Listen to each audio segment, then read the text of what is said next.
Bonjour à tous, j'espère que vous allez bien. Aujourd'hui on se retrouve dans une nouvelle vidéo, pour la Wacom. C'est un petit bonjour parce qu'il est vraiment tôt et qu'on est samedi matin et que tout d'abord ma journée commence par un bonjour à quelqu'un.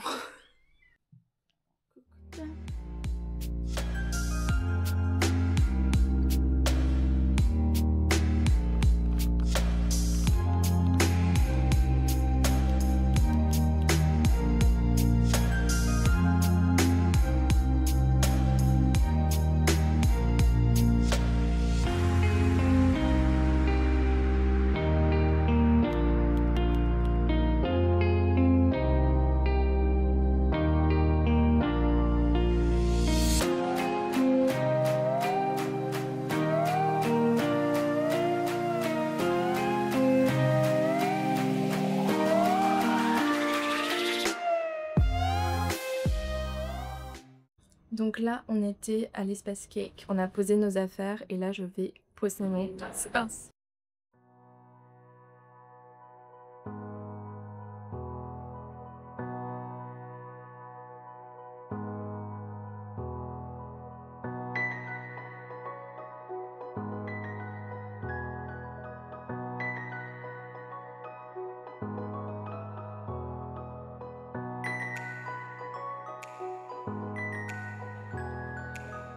Je te le signale alors, hein. Oui, s'il te plaît. Si tu veux des goodies, tu te sers, hein. Il y en a... Alors attends, je triche un peu parce que je n'ai pas fait encore Les messages. Ah, c'est ça.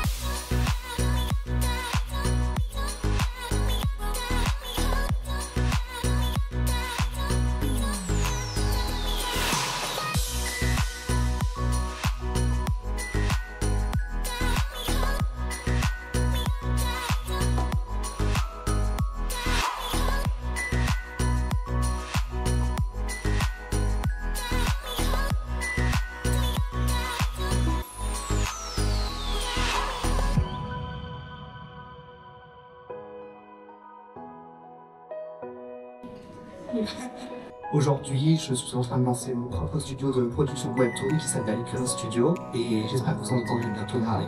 Et je suis là parce que, bon, il y avait de la lumière, je suis extérieur. Bonjour, moi c'est Illogique, maîtrise d'animation. Et le jour aussi parce que la nuit je dors.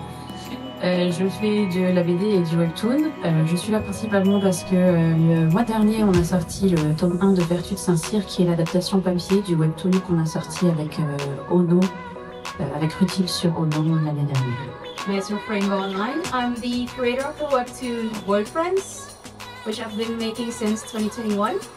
And so far it's my full-time job and it's my first time in Paris, so I'm glad to be here.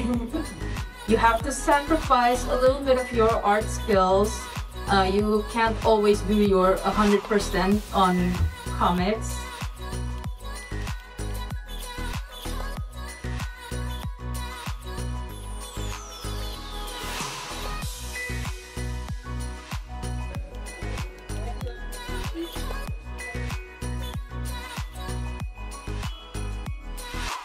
Way back, before the internet. Actually, about half this presentation is before the internet. So there have always been women who love women. Donc il y a toujours eu des femmes qui aiment les femmes. And until recently, women had to communicate in coded phrases and in secret.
Merci à nos chers invités et intervenants d'être venus. J'ai tout de suite un accent du sud, je suis pas du tout du sud. Alors, enchantée, si vous ne connaissez pas, je m'appelle Axalia. Je suis sur TikTok et Instagram sous le nom de Axa Reading MM. Donc moi, je lis énormément de romances MM, surtout contemporains, avec des hommes matures et surtout quand ils sont cow-boys. Notre point, hein. Et du coup, je partage mes lectures principalement sur TikTok, où je suis plus active. Et après, j'ai un compte Instagram parce que qui dit lecture, qui dit service de presse, recevoir des livres, et du coup, je vais faire des critiques sur Instagram. Mais j'adore juste me montrer, je suis hyper drôle. Voilà. Et désolée pour vos banquiers, parce que je sais que beaucoup en DM me disent « Je te déteste, j'ai encore dépensé à cause de toi, mais moi, je dépense plus que vous. » Donc, moi c'est Nico, vous me connaissez peut-être sur le pseudo YaoiCast. Donc YaoiCast ça existe depuis 2010. Voilà, ça nous raconte. J'étais au collège, j'étais abonnée à son Facebook. Moi j'ai commencé en podcast, ensuite plutôt blog, et maintenant vraiment depuis pas mal d'années c'est très réseaux sociaux. Et donc comme mon pseudo l'indique, hein, moi c'est plutôt le boys love, ouais c'est ça. Moi c'est plutôt la romance hétéro. Voilà, j'adore ça. Donc... On adore tout ça, c'est pour ça qu'on est ici. C'est ça. Moi c'est Toubi, je suis un petit peu le petit bébé de cette table. Ça fait vraiment pas longtemps que je suis sur les réseaux, moi je suis uniquement sur TikTok pour le coup. Et j'ai vu le monde merveilleux de TikTok où je me dis mais il y a plein de trucs comme moi comme ça aussi, c'est incroyable. Et depuis, on va dire 3-4 mois maintenant, je monte ma tête. Mais c'était pas... Ta belle tête d'ailleurs. C'était pas... Pas sans cacher. C'était pas un exercice facile. Du coup, moi c'est Iman, modératrice, mais à l'origine aussi, je parlais de mes lectures sur les réseaux sociaux. Donc j'avais commencé sur YouTube après avoir encouragé et avoir été encore encouragée par ma très chère amie Nina Quill. Quand j'avais commencé à lire, il n'y avait pas beaucoup d'MM en français. Donc je lisais principalement en anglais, donc je me suis un peu rééloignée de la plateforme. J'ai un peu disparu aussi à cause du monde pro. Et là, je m'y remets doucement sur Instagram. Je me suis lancée là sur TikTok. On essaie de s'amuser un peu à mon niveau. Et puis ouais, donc moi, ça fait à cause de YaoiCast que je lis des yaoi.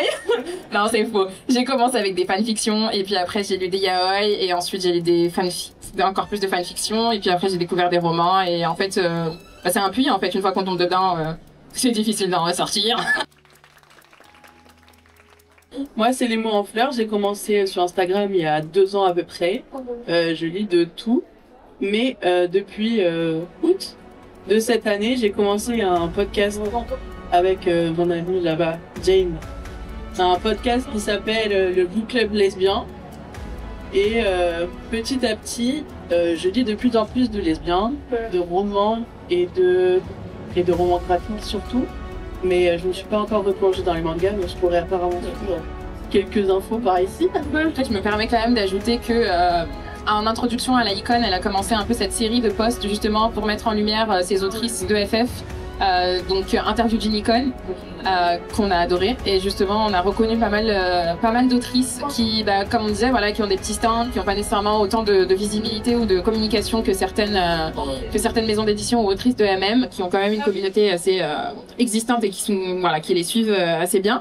Ça fait toujours plaisir de faire quelque chose et que ça sert. Je me suis rendu compte qu'en fait la romance MM existait en roman.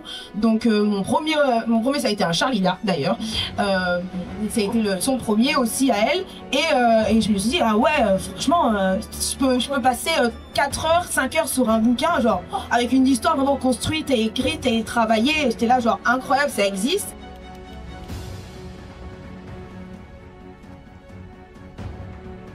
Ma mère qui est venue me sauver.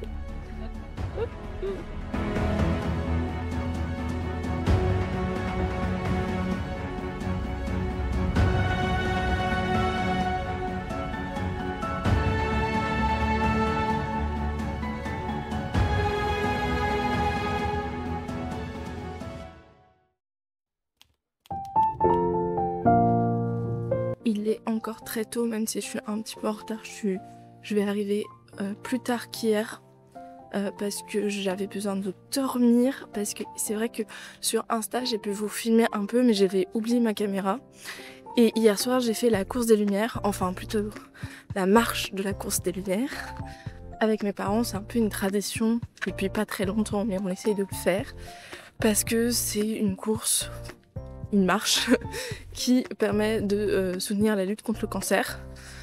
Et du coup, c'est quelque chose qui nous fait chaud au cœur. Et en plus, c'est aussi une marche où le but c'est d'illuminer Paris, donc c'est vraiment beau.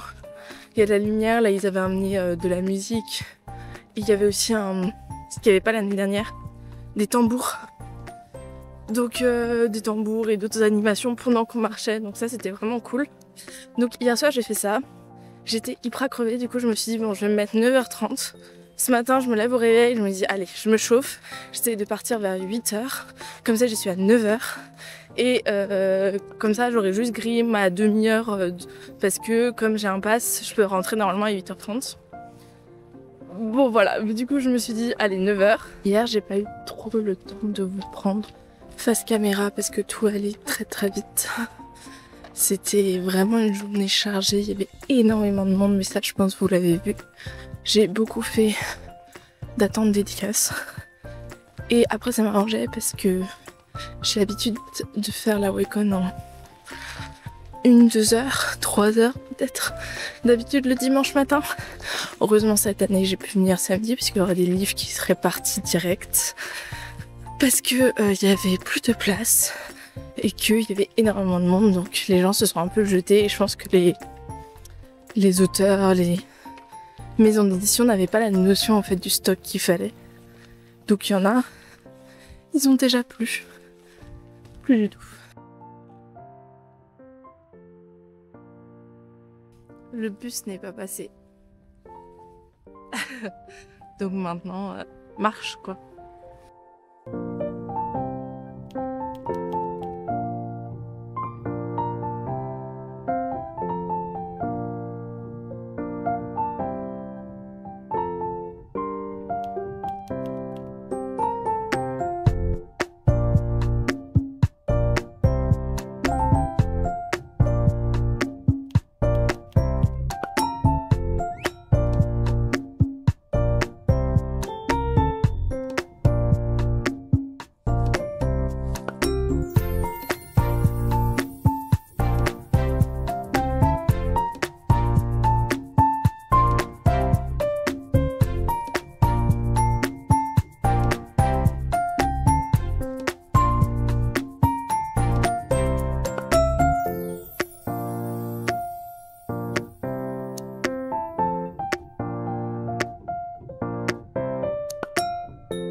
Laure, L-A-U-R-E. Ah non, j'ai déjà lu True Love Fake Boyfriend et sur le bureau dernièrement. Et j'ai le premier tome pour que je le lise.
Tu l'avais acheté déjà? C'était une Teco ou pas? C'est Ulule. Ah, ça oui, ça c'est Ulule. Je l'ai reçu quelques jours avant la Wake. Oh bien, du coup.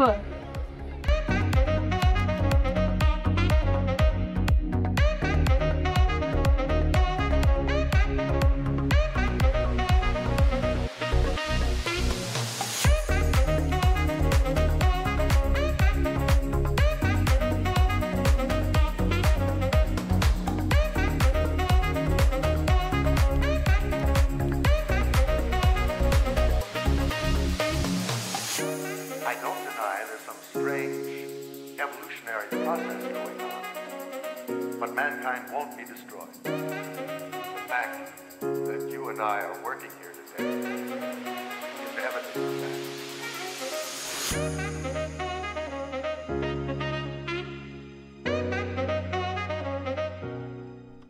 Bon, je vous retrouve, je voulais vous faire un petit bilan un petit peu de ce week-end à la Waycon qui a été juste incroyable. D'abord, je voulais remercier chaleureusement la Waycon parce qu'ils m'ont permis à moi d'être ambassadrice de la Waycon, ce qui n'est pas rien, et surtout ce dont on avait le droit, et le fait qu'on ait un endroit pour nous, où on puisse poser nos affaires, où on puisse se restaurer, ou enfin manger en tout cas un petit déjeuner, boire. C'est juste incroyable d'avoir pu assister à ça, d'avoir pu avoir les 2 jours et d'avoir vraiment fait énormément d'achats, d'avoir rencontré plein d'autrices, d'auteurs, d'avoir aussi eu le temps, parce que je prenais pas le temps les autres années, de regarder tout ce qui était un petit peu illustration.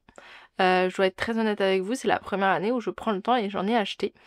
Pas énormément parce que c'est pas forcément quelque chose que j'aime énormément, comme je le dis, mais par contre c'est la première année où vraiment j'ai déambulé plusieurs fois dans les allées, où je me suis posé des questions sur ce que j'avais envie. Je suis aussi allée vers des auteurs ou des maisons d'édition vers lesquelles que je n'avais pas forcément ciblé à la base, et j'avais aussi moins préparé parce que je m'étais dit j'avais beaucoup le temps, et du coup ça a fait que j'avais beaucoup plus de liberté. Et tout ça c'était possible grâce à l'organisation de la Waycon qui a été quand même assez formidable. J'ai rien à redire là-dessus. Je sais qu'il y a des gens qui critiqueront le fait qu'il y avait trop de gens, trop de monde, mais en fait ça montre aussi que c'est un très bon salon, et moi je suis plutôt en mode c'est positif pour les organisateurs parce que eux ça leur permet tout simplement de rentabiliser la Waycon et d'en faire des bénéfices parce que c'est une entreprise, hein. Donc pour moi c'est plutôt positif qu'il y ait autant de monde qui soit venu, qui ait eu envie de découvrir cet événement, qui est un événement qui est très important dans le monde de la littérature, et le fait qu'on mette plus en avant l'homo-romance, c'est quelque chose de très positif. Donc moi je suis plutôt en mode je suis contente que ça ait eu lieu, et je suis même contente du monde qu'il y avait. Ça m'a gêné que quand tu voulais aller d'un point A à un point B et que tu devais passer par les allées où les gens stationnent pour être devant les créateurs ou les auteurs, etc. Et que toi tu veux juste aller vite et circuler, et donc là c'était plus compliqué. Donc je dirais que c'est vraiment une micro partie de l'expérience de la Waycon. Et sinon il y a aussi le moment de la restauration, parce qu'en soi les auteurs, maisons et tout ça, peu importe les stands, vous y alliez, là il y avait une grande queue, 10 minutes plus tard vous pouviez y retourner, à part les grandes dédicaces, mais il y avait moins de monde, donc franchement il n'y avait pas le truc d'attendre énormément, à part j'ai trouvé pour la partie restauration, où là pour le coup j'ai attendu 40 minutes debout pour manger, et c'était un peu plus complexe. Après je m'y attendais parce que la restauration tout le monde veut à une heure précise, et là ils avaient 4 parties de restauration, donc je pense le seul truc c'est que peut-être agrandir un petit peu ou profiter de la 2e salle, mais je sais pas s'ils peuvent le faire, ce serait peut-être un plus. Moi je suis pour grandir cet événement de la Waycon, mais je crois que c'est pas forcément dans la tête des organisateurs, organisatrices, qu'elles veulent aussi que ça reste un rassemblement d'une communauté, et un truc un peu petit, un petit peu où tu te sens bien, et notamment pour tous ceux qui sont un peu au niveau de l'anxiété sociale, etc. Même si là je pense que ça aurait été quand même compliqué parce qu'il y avait quand même pas mal de monde, que ça reste quand même faisable, on va dire, dans un temps relativement réaliste. Mais voilà, moi je suis pour la décadence, la démesure, et qu'on ait quelque chose de vraiment très grand, mais là c'était déjà incroyablement cool. Et voilà, j'ai passé un très bon moment. Alors je suis partie, là on est encore dimanche donc la Waycon a encore lieu, mais moi je suis partie pour une raison, au-delà du fait que j'avais vraiment fait le tour, j'ai une tendinite, et Je pensais pas qu'elle se... Bon, en même temps j'ai fait la marche des lumières la veille, dont je vous ai un petit peu parlé ce matin. Et je pensais que j'avais pris des baskets, j'avais assuré le coup. Comme on pouvait poser nos affaires, à chaque fois je posais les affaires parce que j'avais quand même pas mal de livres. Quand j'attendais debout, je posais mon sac. J'essayais vraiment de faire le maximum pour pas qu'elle se déclenche. Mais ça s'est déclenché hier soir après la marche de la course des lumières. Ce qui paraît logique parce que bah en fait dans la journée j'ai marché énormément et j'ai fait aussi j'ai un peu piétiné. À un moment ils nous ont fait faire un cours de sport avant la course des lumières. Donc j'ai vraiment les pieds en compote. Mais j'ai profité à fond et là c'est vrai qu'à midi je sentais plus mes jambes. Non, c'est pas que je les sentais plus parce que ça aurait été bien de plus les sentir. Je les sentais un peu trop. C'est plutôt la douleur qui s'est réveillée et là je suis assise et j'ai encore de la douleur, ce qui arrive très très rarement, donc ça veut dire que j'ai bien forcé, donc je vais essayer de me reposer cet après-midi et c'est pour ça que je fais ce book haul tranquille assis avec le petit doudou. Enfin le book haul je vais le faire après, vous l'aurez dans la prochaine vidéo, hein. Là c'est juste le retour. Le petit doudou que j'ai gagné à une fête foraine et qui dit te quiero parce que je l'ai gagné au Portugal. Bref, c'est pas du tout le sujet de la vidéo. Je voulais vous faire un retour et donc voilà, c'est pour ça que j'ai dû quitter la Wacom et que en vrai j'avais vraiment fait le tour parce que j'ai eu mal depuis hier, donc il y avait eu une urgence, j'aurais pu partir avant, mais j'avais vraiment envie de faire le tour et de me dire voilà, j'ai rien loupé, je me suis vraiment donnée à fond et peut-être que vous l'avez vu et ça je vais vous le montrer du coup, mais quand je faisais la file d'attente pour... je sais plus du tout où c'est là. Quand je faisais la file d'attente pour Camille Gédel, du coup j'étais en train de lire son livre dans la file d'attente parce que je l'ai commencé hier soir juste avant d'aller me coucher, j'ai lu 2 pages avant de m'écrouler et puis après je l'ai continué dans la file d'attente, donc là j'en suis à peu près à 76 pages et du coup j'ai un peu avancé et je pense que je vous en parlerai très vite dans une prochaine vidéo parce que en fait cette saga, si vous l'avez pas découvert et que vous aimez le MM, mais qu'est-ce que vous attendez, vraiment je ne comprends pas, surtout qu'elle est disponible sur l'abonnement Kindle. Alors peut-être pas le tome 2, mais le tome 1, il me semblait, moi je l'avais lu grâce à l'abonnement Kindle, si je dis pas de bêtises. Et j'étais juste tombée amoureuse de l'histoire. Et là j'ai relu les premiers chapitres et je me suis dit, peut-être c'était dans une période où je lisais vite et tout. Et j'ai bien aimé, mais voilà, non, je sais pourquoi j'aime. Je sais pourquoi j'aime. C'est la plume et la manière dont les 2 personnages interagissent, ça fait réel, ça fait tout mignon. Et t'as vraiment une histoire d'amour qui est vraiment écrite, enfin c'est ce que j'aime moi dans les histoires d'amour, c'est à la fois t'as des sentiments, c'est pas trop, t'as pas des énormes déclarations, les déclarations elles sont faites de façon subtile et ça c'est un truc que j'aime trop. Et là j'étais en train de lire vraiment en faisant la queue pour la dédicace et qu'est-ce que je peux vous dire d'autre que foncez, c'est une duologie donc je la lis doucement, je ne veux pas finir, mais c'est le genre de livre que je sais que je relirai quand je me sentirai pas bien ou que je relirai en boucle chaque année, un peu comme la saga Thirds, un peu comme la saga Fucking Love, on va en reparler de Amélie Célestier. Donc je peux que vous conseiller. J'ai fait moins de conférences que ce que je voulais honnêtement, j'aurais aimé en faire plus, mais alors en fait j'en ai fait que samedi parce que samedi c'était un peu la course et je me suis dit voilà j'ai envie de faire cette conférence, j'en ai fait 3 en tout, 2 sur plutôt un sur le webtoon populaire, un avec la chercheuse Erika Friedman et ça c'était celle que j'ai préférée qui nous a refait l'histoire un petit peu du Yuri, du FF à l'étranger et ensuite un peu en France, et après j'ai fait celle sur les réseaux sociaux et l'influence, donc ça c'était avec les autres ambassadeurs de la Wacom, c'était très intéressant de les entendre parler de leurs comptes respectifs sur les réseaux sociaux, de comment ils se sont construits, il y en a qui ont des plus petites chaînes que d'autres et ça c'était très intéressant à savoir. Mais voilà, celle que j'ai préférée c'était Erika Friedman parce que c'était plus historique et puis c'était des trucs que je connais moins. Le webtoon populaire, alors moi je connaissais pas du tout les webtoons, il y avait le webtoon sur Saint-Cyr qui me donnait très envie et j'avais vu le samedi qu'il y était et puis je me suis dit je vais le reprendre le dimanche. Et en fait je suis allée sur son stand, je l'ai pas trouvé, donc je sais pas s'il fallait le demander. Et en fait elle était en dédicace la veille, donc il l'avait mis dans l'espace dédicace, sauf que le dimanche je l'ai pas retrouvé non plus. Donc au bout d'un an j'ai cherché 6 fois, j'aurais peut-être dû demander mais j'avais pas le courage. Je me suis dit c'est pas grave, je vais essayer de le découvrir d'une autre manière, ou je me le commanderai parce que c'est un livre qui est assez accessible contrairement à d'autres livres qu'on peut trouver et qui sont moins accessibles où tu sais pas trop où tu vas pouvoir les acheter si tu les achètes pas à la Wacom. Voilà, je vais vous laisser ici, j'espère que vous avez apprécié un petit peu mon petit vlog. On se retrouve samedi pour le book haul où je vous montre tous les livres que j'ai achetés, même si vous, à mon avis, vous avez des idées de certains, même si je vous ai caché quelques petits trucs, il faut être honnête. Donc j'espère qu'on se retrouve chaleureusement samedi. Ce que je vais faire là, c'est je vais juste vous montrer l'ampleur du dégât et on se retrouve samedi.